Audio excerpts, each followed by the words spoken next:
ইরানের সম্ভাব্য মার্কিন হামলার আশঙ্কার মুখে তেহরানে অবস্থানরত নিজেদের নাগরিকদের অবিলম্বে দেশটি ছাড়ার নির্দেশ দিয়েছে ভারত।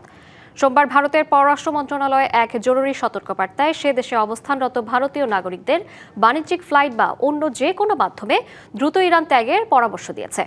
তেহরানে অবস্থিত ভারতীয় দূতাবাস সামাজিক যোগাযোগ মাধ্যমে জানিয়েছে, ইরানের বর্তমান পরিবর্তিত পরিস্থিতির কথা বিবেচনা করে এই সিদ্ধান্ত নেওয়া হয়েছে।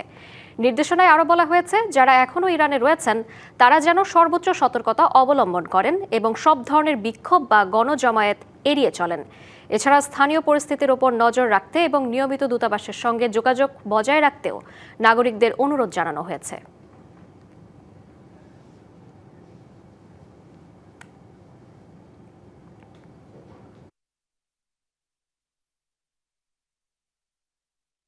এবার নগদে পাচ্ছেন হেলিকপ্টার অফার, তাই কেনাকাটার পেমেন্ট নগদে করুন আর বুঝে নিন ২০০০ টাকারও বেশি ক্যাশব্যাক সহ হেলিকপ্টার রাইড। পেমেন্ট শুরু করুন আজই।